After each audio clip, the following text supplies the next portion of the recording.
Hace algunas semanas, cuando nosotros comenzamos nuestro estudio de Gálatas, dijimos que era una carta escrita para una región en particular, no para una ciudad, sino para una región. Y esta, cuatro.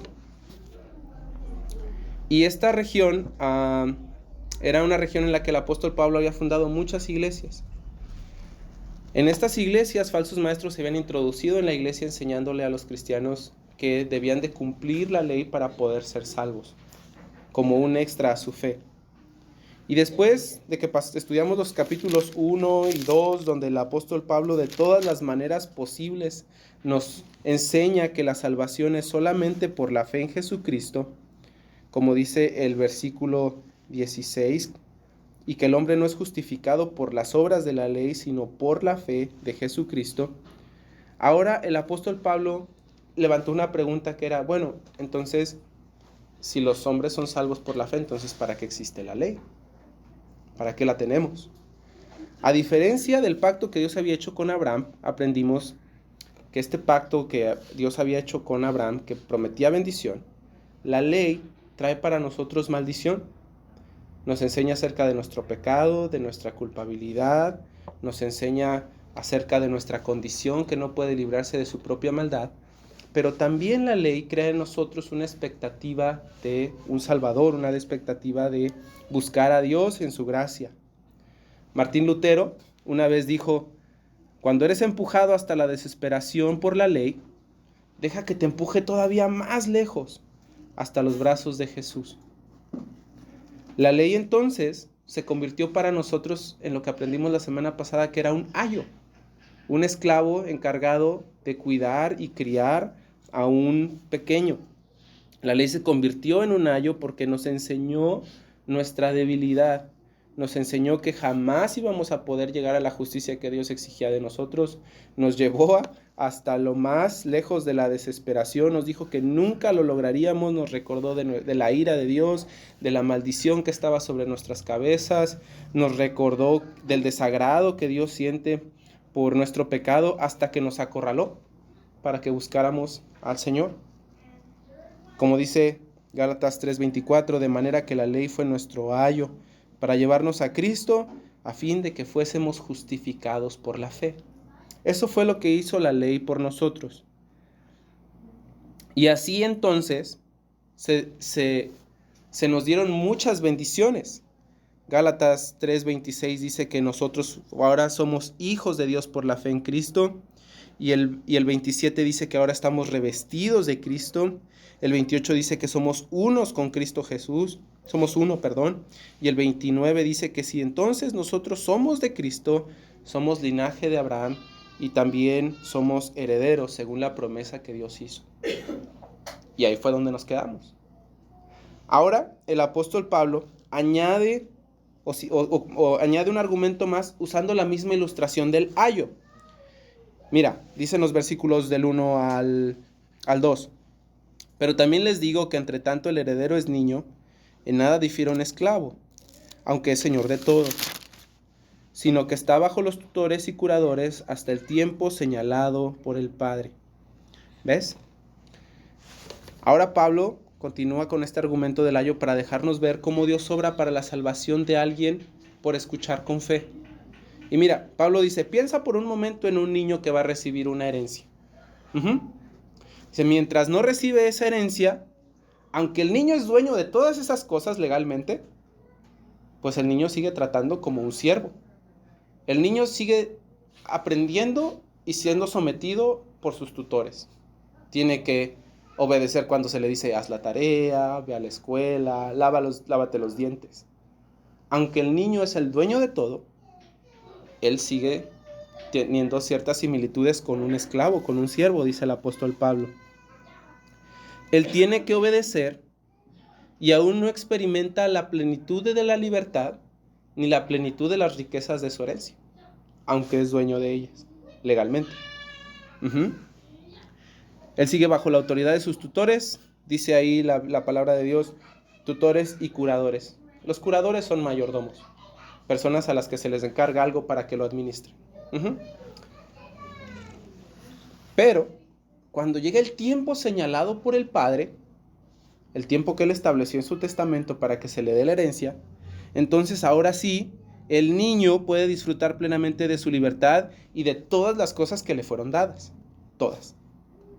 El apóstol Pablo toma este ejemplo, que otra vez nace del ayo y de este asunto legal, para enseñarnos la realidad que Dios ha hecho para nosotros. ¿Cuál es esta realidad? Dice el versículo 3. Así también nosotros estábamos en esclavitud bajo los rudimentos del mundo. ¿Qué significa eso? Bueno, que algo muy parecido nos sucede a nosotros en la manera en la que nosotros buscamos ser agradables a Dios. Ahora, ¿nosotros quiénes? ¿Nosotros todos? La respuesta es no. Porque el apóstol Pablo está hablando en segunda persona. O sea, él y los cristianos de Galacia. Esta no es la manera en la que Dios se relaciona con todo el mundo, sino solo con los suyos, con los cristianos. Nosotros que hemos creído en Cristo, nosotros estábamos, dice ahí la palabra de Dios, estábamos y éramos. ¿Te das cuenta? No dice que estamos y somos, dice éramos y estábamos bajo los rudimentos del mundo, éramos niños. Hubo un tiempo en el que nosotros, como los niños, estábamos bajo un tutor hasta que nosotros pudimos recibir la herencia que Dios preparó para nosotros. ¿Quién es ese tutor para nosotros? Tal vez tú puedas decir, la ley. Aprendimos que la ley es nuestro, les decía que la palabra era pedagogos, nuestro maestro, nuestro ayo. Pero aquí el apóstol Pablo hace algo muy interesante. Y yo hubiera esperado que dijera la ley, pero dice, estábamos bajo los rudimentos del mundo. Esa palabra rudimentos es bastante interesante. En griego se pronuncia stoikia, algo así. La verdad yo no sé mucho de griego.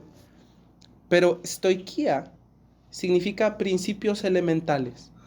¿Ok? Nosotros estábamos, según Pablo, bajo estos principios elementales, así como un niño está bajo un tutor hasta que recibe su herencia. Y ustedes van a decir, bueno, ¿y eso qué? ¿Qué tienen que saber los principios elementales que son? Bueno, los principios elementales son las cosas básicas que tienes que aprender. Como tienes que aprender las letras, las vocales, primero y luego el abecedario antes de empezar a leer. Tienes que aprender a contar y a saber escribir los números antes de empezar a hacer cualquier tipo de matemáticas, incluso sumas. Esos son principios elementales, principios básicos. El apóstol Pablo dice que nosotros estábamos bajo principios básicos y que éramos, dice ahí, como niños aguardando nuestra promesa. No pasa nada, dale ahí. Y luego, ahora ustedes van a decir, bueno, ¿y eso qué? ¿Y eso qué tiene que ver con todo esto que estamos aprendiendo de Gálatas? Esta es mi mejor deducción, ¿ok? Yo creo que tiene que ver con la manera básica en la que las personas se relacionan con Dios. Maneras en las que todas las personas, no importa si son judíos o si son de cualquier nacionalidad, se relacionan con Dios. Y es esta manera. Es con un sistema de obras, que es mucho quid pro quo. Quid pro quo es, te doy, tú me das. Las personas naturalmente nos relacionamos así con Dios. Yo voy a hacer esto para agradar a Dios. Yo voy a llevar una ofrenda o una manda o lo que sea para que Dios me cumpla esto que yo le estoy pidiendo. Yo voy a hacer esto para intentar mejorar lo malo que hice. Todas las religiones del mundo están llenas de haz esto, no hagas aquello, no comas esto, no toques, ¿cierto? Todas las religiones del mundo son así. Dios quiere que hagas así y que no hagas esto otro. Esos son los principios básicos o los principios elementales de los que Pablo está hablando. Todas las relaciones del mundo hacen eso para agradar a Dios, para buscar su favor o para ganarse el cielo. Todas las religiones del mundo lo hacen. Ahora, lo que estoy diciendo aquí no es que la ley de Dios sea mala o que no sirva. Lo que estoy diciendo aquí es que los judíos no le dieron a la ley de Dios el uso correcto. Aunque recibieron de Dios la ley para despertar su corazón a la realidad de su maldad, y a la expectativa de un Salvador, ellos usaron la ley de Dios como cualquier pueblo pagano hubiera usado cualquier ley religiosa. Cualquiera. Porque mira, piensa por un momento qué es lo que hacen las religiones paganas para agradar a su Dios. Hacen sacrificios, ¿no? ¿Te suena alguna religión que haya hecho sacrificios? La católica hace ciertos sacrificios. Los judíos también hacían sacrificios, ¿cierto? ¿Cierto o no? Las religiones buscan lugar, por ejemplo, visitar sus lugares santos, ¿no? Los judíos, por ejemplo, iban a Jerusalén. ¿A dónde van los musulmanes? A la Meca, ¿no? Aquí en México, ¿ustedes saben de algún lugar donde vayan las personas a visitar que sea santo? Ajá. Todas las religiones del mundo tienen su lugar santo. Todas las religiones del mundo lo tienen. También tienen restricciones alimentarias. Por ejemplo, que no debes de comer carne en cierta temporada del año. Ajá. ¿Ya les dio frío?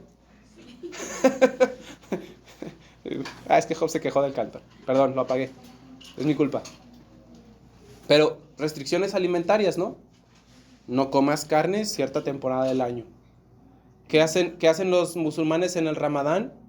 También se abstienen de comer, ¿no? ¿Qué hacen los judíos? Ellos también tienen su ley de alimentos puros y alimentos impuros, ¿cierto? Hay prohibiciones. Todos los judíos en la ley tienen sus prohibiciones. Los católicos también. No debes de cometer los pecados mortales. Eso no. Los musulmanes también tienen sus propias prohibiciones. Incluso tienen sus maneras de limpiarse cuando pecan. Los judíos iban y hacían sacrificios. Los católicos hacen sus confesiones y les dan sus penitencias, ¿cierto?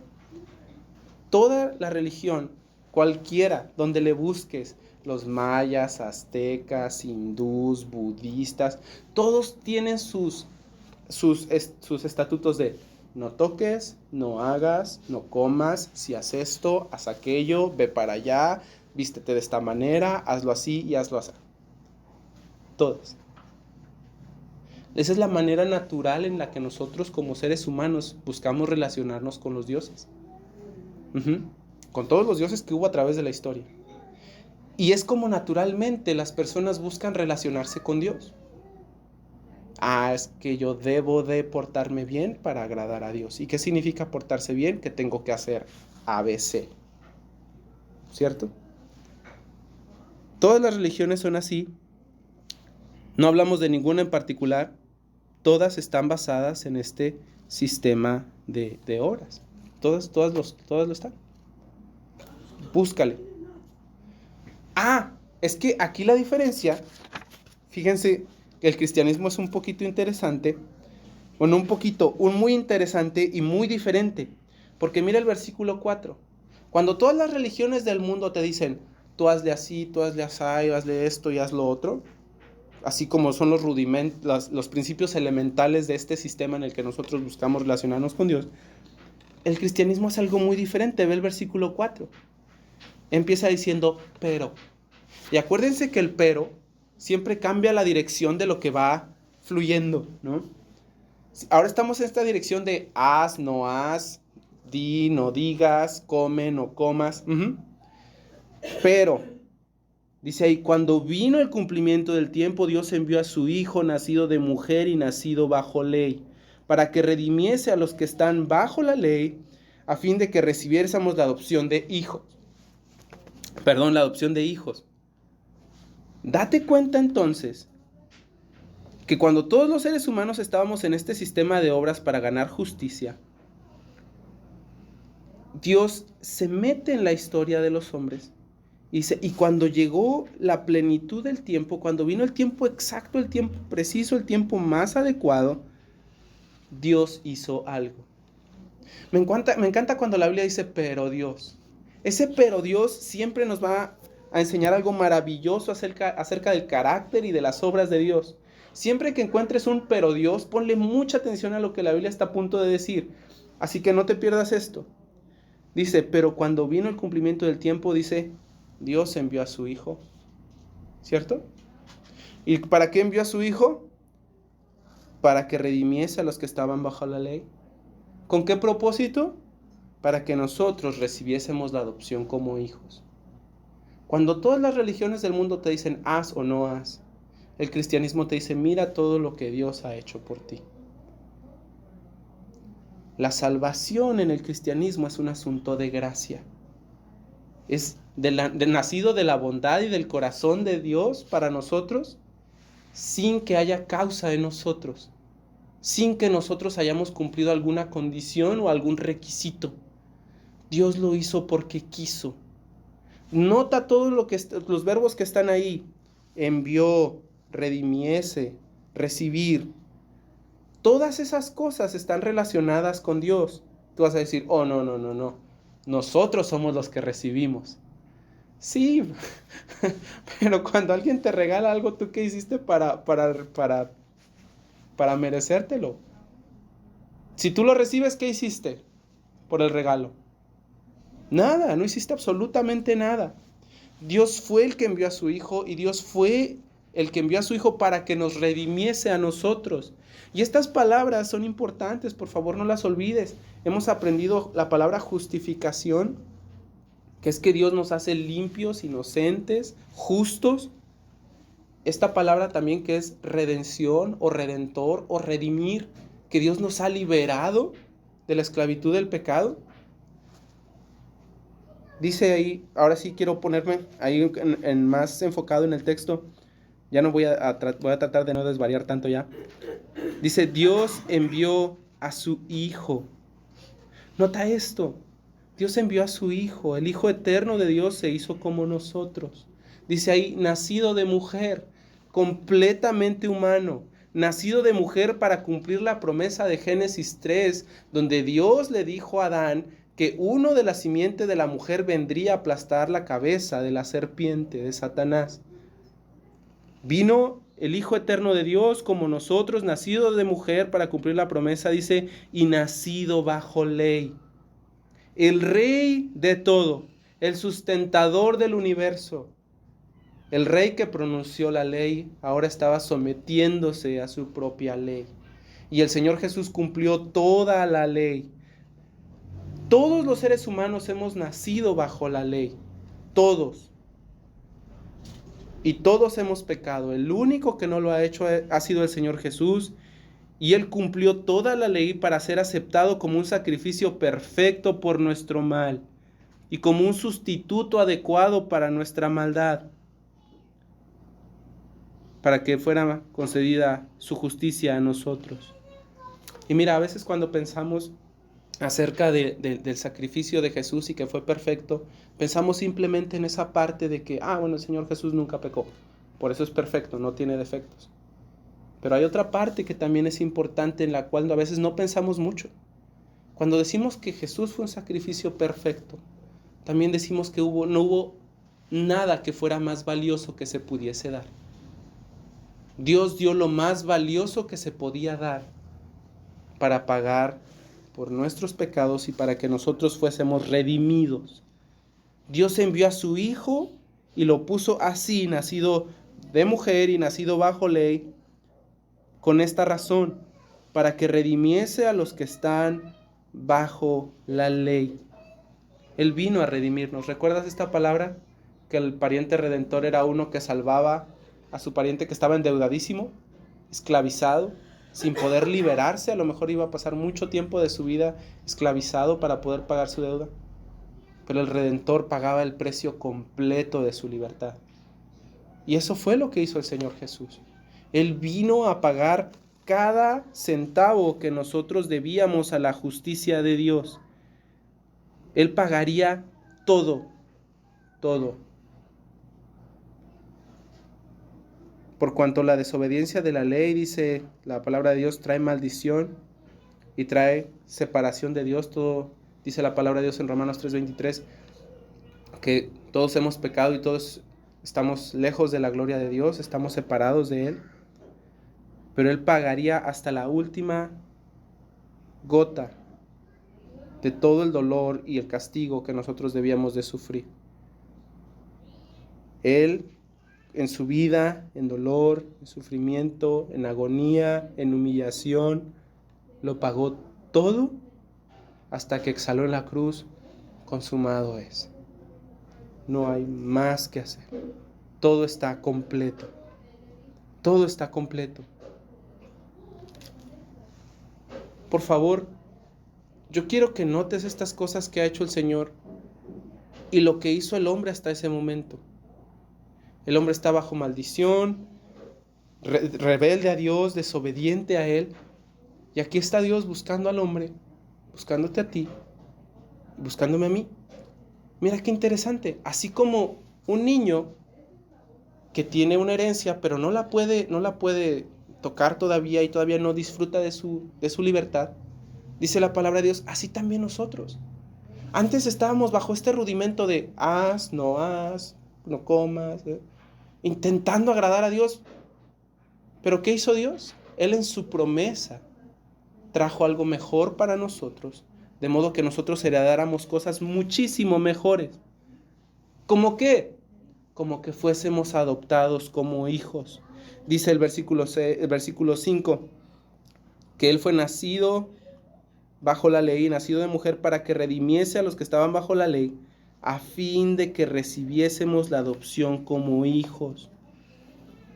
Entonces, la creencia de que todos somos hijos de Dios, pues no es tan bíblicamente correcta. Ahora, creo que vale la pena aclarar de que sí todos somos hijos de Dios en cierto sentido, porque todos somos criaturas de Dios, Dios nos creó a todos. Pero la palabra de Dios también dice que solo a los creyentes, solo a los que tienen fe en Cristo les es dado el derecho de ser llamados sus hijos, específicamente en Juan 1:12, y que aquellos que no creen en Jesús son llamados hijos del diablo. El Señor Jesús los llamó así en Mateo 13:13, en Juan 8:38, en el 41, en el 44, en Hechos 13:10 y en Primera de Juan 5:19. Las personas que no creen son pertenecientes a otra familia, a la familia de Satanás. Y eso es precisamente lo que es la adopción. Cuando tú incorporas a tu familia a alguien que no es de tu familia, ¿verdad? ¿Qué hizo el Señor? Nos adoptó. Nos adoptó. Por favor, intenta ver junto conmigo cuán increíblemente maravilloso es el hecho de haber venido. Simplemente eso, que el Señor Dios Todopoderoso, el Rey del Universo, se haya hecho un bebé, ¿ok? Y que, como dice el Salmo 113, se haya humillado a ver la tierra, ¿ya? Y que se haya hecho como nosotros. Eso en sí, ya solito, es mucho de la bondad de Dios, que Él haya venido a visitarnos, que Él se haya humillado a parecerse a sus criaturas. Pero Él no vino solamente a eso, Él vino a liberar al hombre de la culpa y del castigo por su maldad. Y desde que nació hasta que murió, su vida fue de en humillación, cada vez una más profunda y más grande, hasta que el Señor estuvo exhibido como un criminal, haciéndose maldición por nosotros. Eso todavía ya es, ya no debería de nosotros decir, bueno, yo creo que Dios ya hizo suficiente con eso. Eso en sí mismo ya es una muestra de amor grandioso.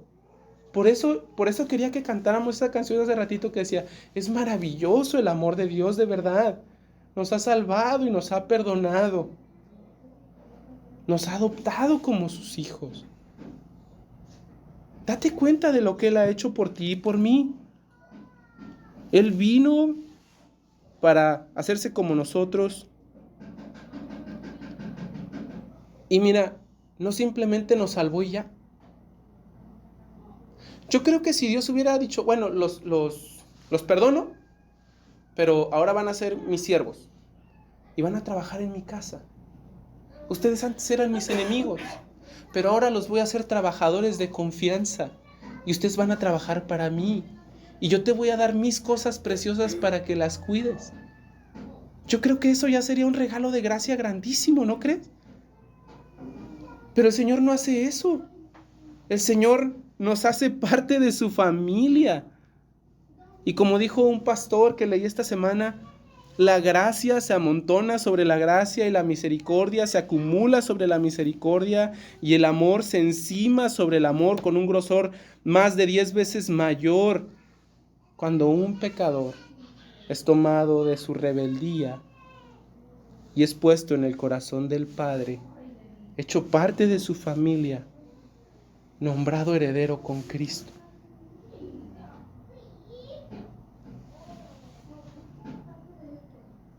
Pero Dios ha hecho mucho más que eso.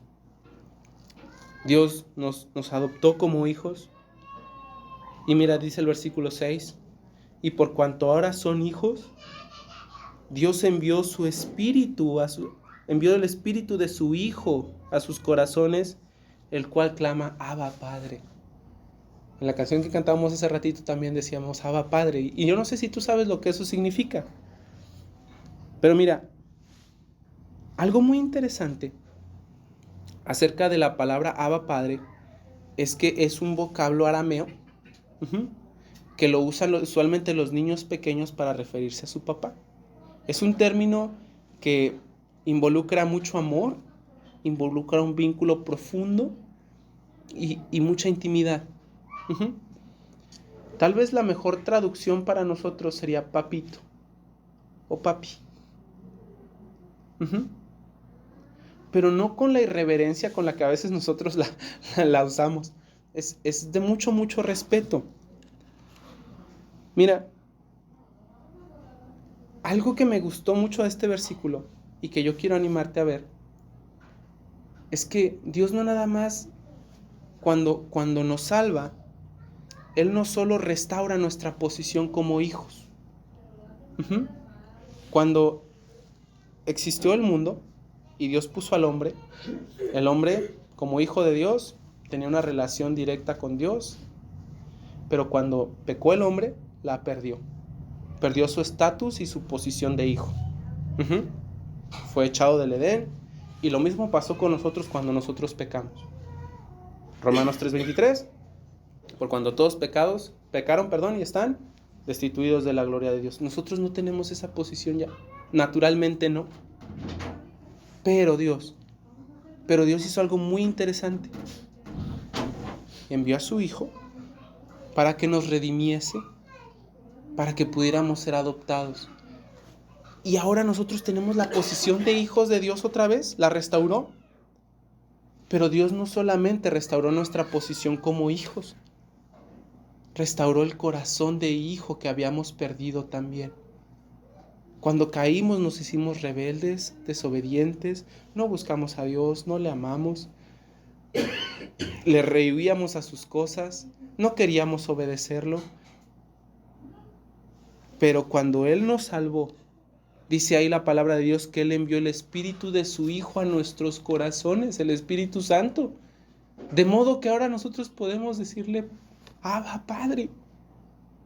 Restauró nuestro corazón de hijo. De modo que ahora nosotros podemos amarle con amor profundo. Con un amor profundo y grande. Ahora cuando nosotros cantamos, no cantamos sin ganas como los que tienen que cantar. Cantamos con la mayor ternura y dulzura posible al recordar lo que Él ha hecho por nosotros. Cuando suceden cosas malas y nos sobrepasan los problemas, lo primero que hacemos es decir, Padre, ayúdame. Y levantamos nuestros brazos, así como cuando el malachi se cae y llora. Y nos abandonamos confiando en Él. Cuando perdemos a algo o a alguien que amamos, nuestro más preciado consuelo, ¿saben de dónde viene? No viene de que todo va a salir bien o de que todo va a estar mejor. Nuestro más preciado consuelo viene de saber que Él es nuestro Padre y de que estamos en sus manos. Ese es nuestro más precioso consuelo. Dios restauró nuestro corazón de hijo, de modo que nosotros ya no le obedecemos porque tenemos que, porque es obligación, porque si no nos va a castigar, o si no nos va a dar lo que queremos. Oh no, hermanos, los cristianos no obran así. Los cristianos obran como dice el Salmo 19. Y déjame te lo leo, porque no quiero decirte mal el versículo. El Salmo 19, en el versículo 7 me parece. No, en el versículo 8. Los mandamientos de Jehová son rectos que alegran el corazón. Oh, hermanos, para un cristiano la obediencia ya no es obligación. La obediencia es nuestro deleite. ¿Ves? Dios no simplemente dijo, bueno, te voy a dar la posición de hijo.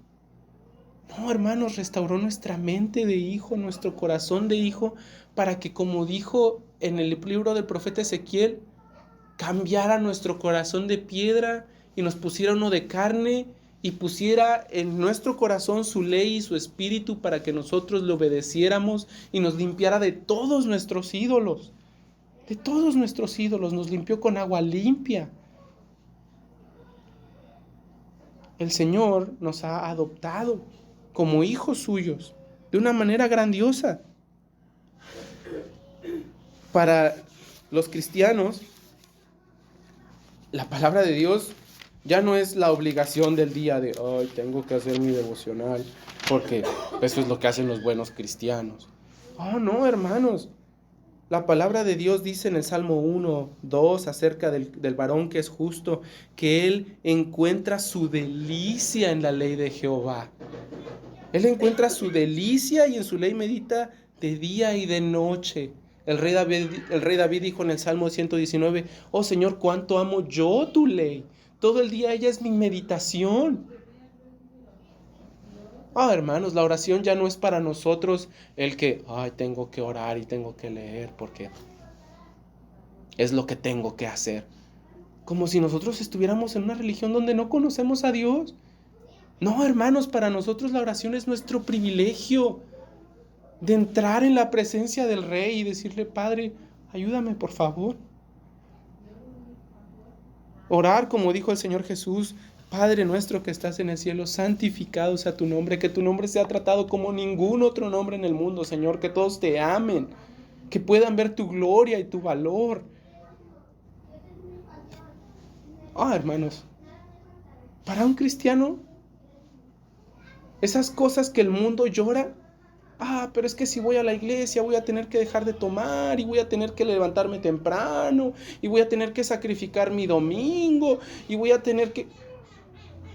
No, hermanos, nosotros ya no estamos bajo esos rudimentos, ya no. Ya no estamos bajo el haz o no haz, toca, no toca, come, no come. Él nos ha adoptado y ha restaurado esta relación que nosotros teníamos perdida con Él. Entonces dice Gálatas 4:7, así que ya no eres esclavo, ya no eres como ese niño esperando su herencia, ahora puedes disfrutar de la plenitud de la libertad que Dios da y puedes disfrutar de la plenitud de todas las herencias y todas las cosas buenas que Dios ha dado hacia ti. Y si tú dices, bueno, ¿y qué cosas buenas Dios me ha dado? Yo quiero que leas Efesios 1, está ahí adelantito si puedes ir. Efesios 1, versículo 3. Bendito sea el Dios y Padre de nuestro Señor Jesucristo, que nos bendijo con toda bendición espiritual en los lugares celestiales en Cristo, porque Él nos escogió antes de la fundación del mundo para que fuésemos santos y sin mancha delante de Él, en amor, habiéndonos predestinado para ser adoptados como hijos suyos por medio de Jesucristo, según el puro afecto de su voluntad, para alabanza de la gloria de su gracia, con la cual nos hizo aceptos en el amado y en quien tenemos redención por su sangre, el perdón de pecados según las riquezas de su gracia, que hizo sobreabundar para con nosotros en toda sabiduría e inteligencia, dándonos a conocer el misterio de su voluntad según su beneplácito. Dios ha hecho abundar y sobreabundar todo tipo de bendiciones para ti. Todo tipo de bendiciones para ti. Y mira el versículo 11.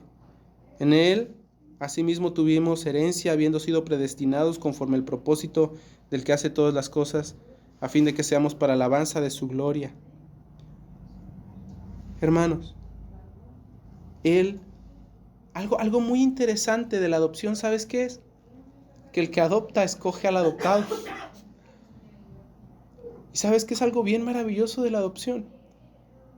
Que como dice aquí, que Dios nos haya escogido. Y que Dios no nos escogió por lástima. Dios no nos escogió como diciendo, ay, mira, pobre. No, pues ya ni modo. Voy a ayudarlo. No, hermanos, Dios nos predestinó en amor para ser adoptados como hijos suyos.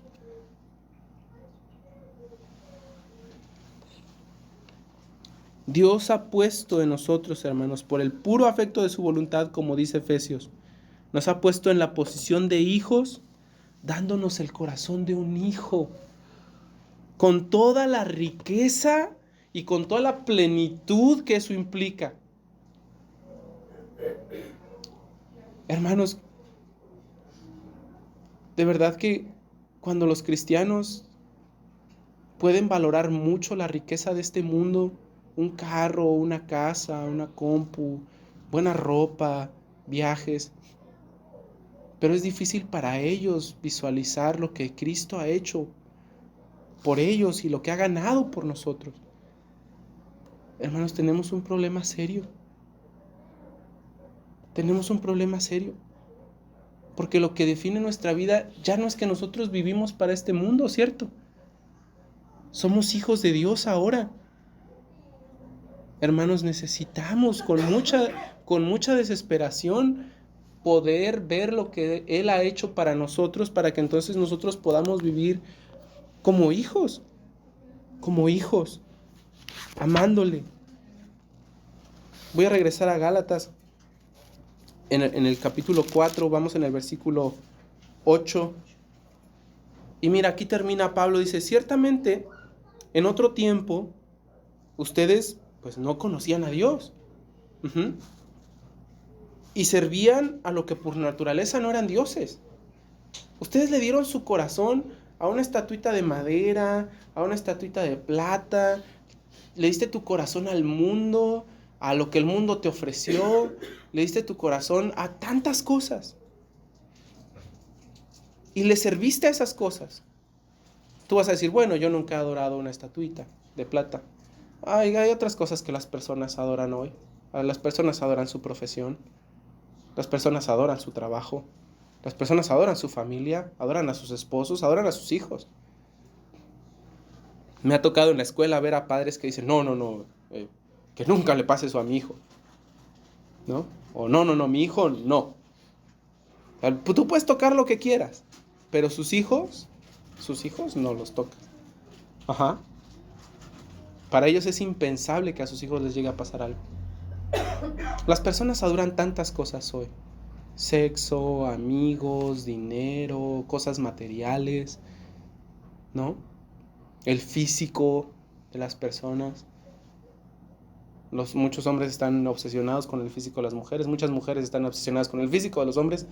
Muchas personas están obsesionadas con su propio físico. Adoramos tantas cosas. Dice ahí, ustedes en otro tiempo servían a lo que por naturaleza no eran dioses, no son dioses.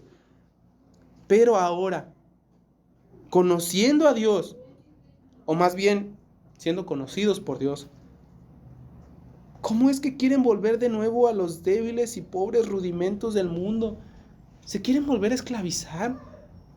¿Saben que cuando yo estaba viendo este asunto de los rudimentos del mundo, y estaba viendo que el jovencito que estaba debajo de un tutor esperando su herencia, dije, híjole, yo me siento identificado con eso, como cuando me quería salir de la casa de mi mamá. Decir, ya quiero ser libre, ya quiero hacer yo mis cosas y yo así, y yo quiero hacer lo que yo quiera.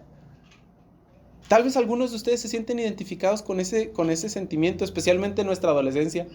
Decimos, ya no quiero que me digan nada. Ya, déjenme, yo quiero hacer mis cosas, para mí es mi vida y lo que tú quieras, ¿no?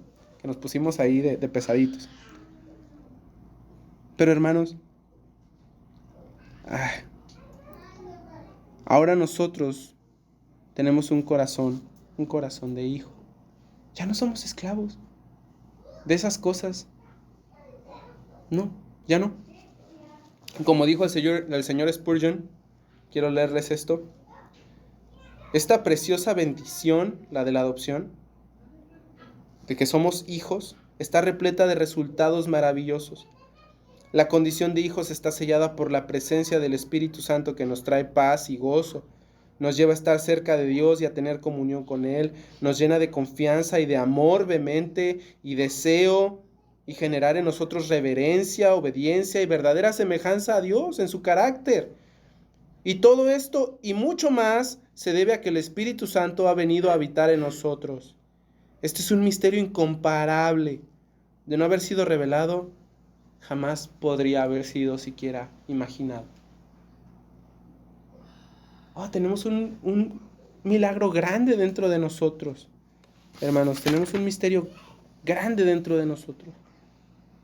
Y Pablo le dice a los Gálatas, regresando al contexto, hermanos, ¿de veras quieren volver a eso? Al no toques, no hagas, no digas. Dice ahí el apóstol Pablo en el versículo 12, guardan los días y las ceremonias y los meses y los tiempos. Ahí andan pensando que por cumplir cierta fiesta religiosa Dios los quiere más o menos. ¿De verdad quieren volver a ese tiempo en el que ustedes estuvieron obligándose a cumplir la ley? Lo único que trajo para ustedes ese tiempo fue desesperación. Lo único que trajo para ustedes el obedecer la ley es darse cuenta que ustedes nunca pudieron obedecer la ley. ¿De verdad quieren hacer eso? ¿Cuándo fue que eso les ayudó? ¿Ya se olvidaron lo deprimidos y lo mal que se sentían? ¿Ya olvidaron todo el peso de su maldad sobre ustedes? Y dice el apóstol Pablo hasta el final, en el versículo 11, me temo de vosotros que haya trabajado en vano con vosotros. Si ustedes de verdad quieren vivir así, entonces yo me temo pues que fue de balde lo que les enseñé y lo que les prediqué. Ustedes no van a ser salvos por eso. No van a ser salvos por eso. Y como conclusión, tú vas a decir, bueno, Carlos, ¿y luego? Tal vez yo te dé un ejemplo que resume bien todo lo que hemos aprendido hoy. De los rudimentos del mundo y de nuestro corazón y de cómo Dios nos salva y la diferencia que hay entre el corazón de uno que no es hijo al de uno que sí es hijo. Esta semana estaba estudiando con mis alumnos el Salmo 25. Estábamos leyendo el Salmo 25, los versículos del 1 al 5, y es una declaración grandiosa de confianza, donde el rey David dice, ciertamente ninguno de los que esperan en ti será confundido ni avergonzado. Tú ayudarás a los que esperan en ti, Señor. Yo esperaré en ti todo el día. Y yo les dije a mis alumnos, ¿qué aprendieron? No les dije, ¿qué dice el versículo 1? ¿Qué aprendieron? ¿Qué les dijo el versículo? ¿Qué les gustó de esta lectura? Y un niño me dice, profe, ¿qué pasó? Que tenemos que, escucha el lenguaje, la Biblia nos enseña que tenemos que confiar en Dios. Yo le dije, no, alumno, eso no es lo que la Biblia nos está enseñando. Confiar en Dios no es mi obligación, es mi placer, es mi privilegio, es mi lugar seguro. Yo no voy a confiar en Dios porque tengo que. Confío en Dios porque Él es el Dios de mi salvación. ¿Ves? ¿Puedes ver el contraste? Del tenemos que. Incluso cuando Dios trae consuelo maravilloso, decir, vengan a mí, esperen en mí. ¿Qué hace la mente de un incrédulo? Tenemos que hacer esto. No, hermanos. Entonces van a decir, Carlos, ¿y cuál es el punto con esto? El punto es este. Y esto es lo que yo quiero animarte a hacer. No vivas como los incrédulos. El cristianismo no se vive así. Vívelo como hijo. No vivas tu cristianismo basado en lo que no debes hacer o lo que sí debes hacer. Ay, es que tengo que ir al templo, es que tengo que ayudar, es que tengo que servir, es que tengo que ser obediente, es que tengo que leer mi Biblia, es que tengo que orar. ¿Quién te dijo que tienes que? Ese es nuestro privilegio de hijos, que nos acercamos al Rey. Vive como hijo. Toma tiempo de conocer a tu Padre Celestial. Lee la palabra de Dios, ora, conócelo. Porque mira, no es lo mismo saber cosas de Dios que conocer al Dios de las cosas que estudias. Conócelo, pasa tiempo con Él. Conoce lo que Él ha hecho por ti. Y entonces vive tu vida respondiendo a la grandeza maravillosa que ves en Él. Hazlo así. Quiero ilustrar esto con lo que dice Efesios 5.